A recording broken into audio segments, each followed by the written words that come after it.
Hi, this is day 88 of the 100 Night of Worship. 88 days gone, 12 days left to go. That is powerful, and God has been taking us from the beginning up to now. A lot of water has gone under the bridge, but God has been faithful to us. And so today we are discussing the theme, taking faith steps in worship. Please do join us.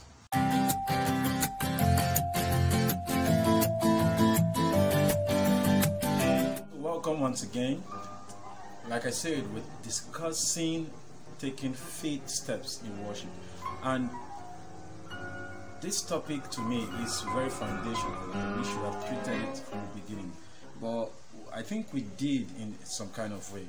But why I said it's foundational is because Hebrews 11 verse 1 talked about defined faith. Faith is the substance of things hoped for, the evidence of things not seen, and blah blah blah. Later on, Paul the apostle went on to say that without faith it is impossible to please God.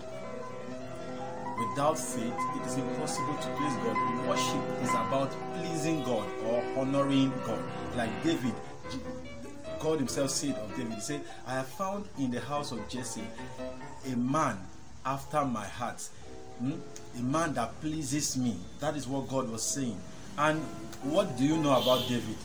Is it because he was very good at war that he pleased God? No, it's just that he was good at worship. That is one thing that stands out in his life. David was a full-blown worshiper, and till now we keep learning from the worship life of David, trying to model it for ourselves and use it to improve our own worship life, so we may be able to achieve more than David. But I can tell you that even if you achieve 1/10 of what David achieved, you are doing great in this our present time.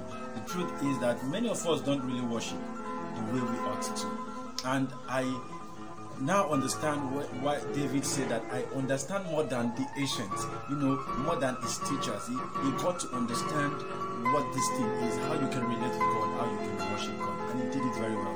And God himself testified that, speaking through the prophet, I have found in the house of Jesse a man after my heart. And so, coming back to our theme, faith.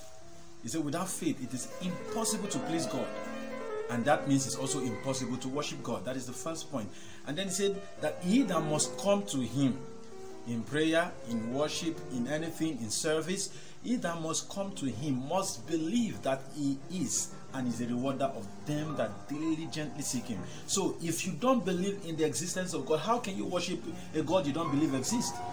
Then you're deceiving yourself, wasting your own time. Faith is the foundation of worship too.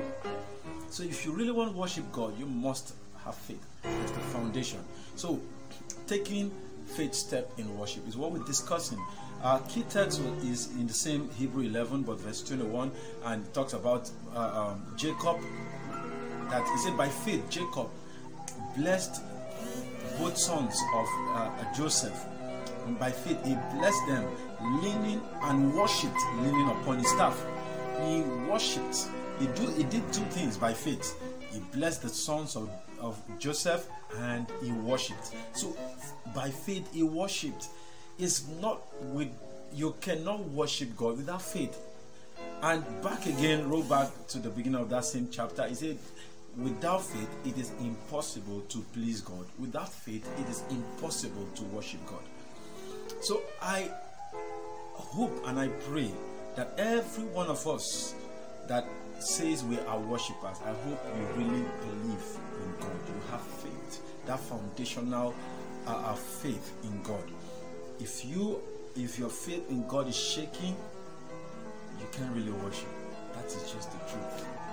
No matter how long you've been in Christianity, once your faith begins to shake, and the devil keeps attacking us, attacking our hearts, attacking our faith, he keeps coming with different things. Oh, I am a prayer warrior. I pray for people, they get healed. I pray for people, they get a lot of answers. For my own need, I'm praying and I'm not getting the answer. What is the problem? Then your faith begins to shake, and you are facing difficult situation like that of Shadrach, Meshach, and Abednego. Do you know why? Again, that they were great worshippers, when they faced the king and it was a life and death issue, they told the king point blank, he said, "King, we are not afraid to answer you about this matter. We are not even careful to answer you. We will just tell you as it is." He said, "We are not going to serve your God. We are not going to bow down to your God. We have just one God, and that is the God we will serve. And so we are not going to do it. If you want to kill us, kill us. But we know this God. We have faith in him. We know him, that he will deliver us from your hand, O king." That was like very infuriating. The king got angry that the fire he has prepared to destroy people who disobeyed, he told them to hit that fire 7 times more. That even those who took the young men to cast them into the fire died doing that, in that process, because the king's command was urgent and they could not, keep themselves to withstand that kind of heat. They were able to calculate how to increase the heat of the fire, the intensity of the fire 7 times over, but they were not able to prepare to meet that intensity and deliver the 3 Hebrew boys into the fire without hurting themselves. So they died in the process because of the urgency, because the man was so angry. He did not care whatever happened. Get these guys, let the fire burn them, so that I use them for a scapegoat. Others who will ever in their life dream of speaking to me like that. But these boys were not rebellious young men. They were just people who would rather obey God rather than men, who put their faith and trust in God, and God honored that faith. God honored the faith. You see, when you really display certain kind of faith in God, God will not fail you. He will honor the faith. But sometimes some of us, like I heard of a case of somebody who went to the lion's den, that they should open the den, the lion's den, not the den, actually cage, because of Daniel, who went to the lion's den and the lions did not eat him. He believed that he has the faith to approach the lion and nothing will happen. The story goes, it happened in the, I think, University of Ibadan, that the guy entered. I don't know how it happened, who even permitted him to enter, but he entered one way or the other. Maybe he has been a fervent Christian, and people have known him for his zeal and everything, and maybe he prays for people and they get answer, and so he felt that yes, he wants to display something else again more than that. And he went there, the lion ate him up, and he was trying to display faith in God. But the truth is, when you watch the story very well, he is trying to showcase himself. He wants more popularity so that people will get to know him more. Maybe he has been able to heal somebody and do this and do that, and then people are getting to him. He wanted more popularity. It is for himself. It is selfish. It is not that he is displaying faith in God. It's not that he met an impossible situation and he rather, express his faith in God. No, he wanted to just make people believe that I can do this, I can do that, and then gain more popularity, gain more respect and things like that. That is what he wanted to do, and God did not answer. But anyone who honestly displays faith in God, God will not let you down. That is my own experience, and I can tell you, if you have faith in God, God will not let you down.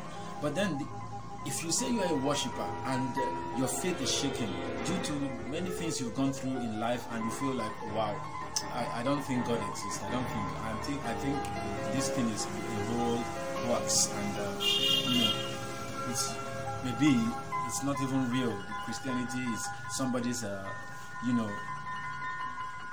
whatever. You feel it's not real, and you feel God is not real because you have gone through things and you put your hope in God, and then, like my mom died, of high blood pressure because she believed that she went for a church program and she's healed, and she did not take her drugs, she did not take care of her health, she just wanted to express that faith, and then she died because of that. And there are people who express faith in God in so many ways, and it's as if they get disappointed, but they don't get certain things right, and the devil used that opportunity, standing on their ignorance, to deal with them a deadly blow that actually shakes the foundation of their faith. And once your faith is out, you cannot worship God. Even if you manage to keep coming to church, maybe so that all the people you know are church people and all of that, you may not be in good terms with them if you stop going to church. So you just let me just continue going to church. But your faith has shaken. You are just a churchgoer. You are just going there for social meetings. You're not worshiping God. That is the truth. Take it from me or leave it. So taking faith steps in worship. If you must come to God, any step you take in worship has to be in faith. And that is what I believe is the key lesson you can take from this video. You must believe, and on the foundation of faith, you can actually approach God in worship and do meaningful worship. Thank you for joining us today. I hope you learned something, and I pray that you're able to put these things to practice, and do join us on the Worshipers Network as we continue to build our worship lifestyle. Thank you.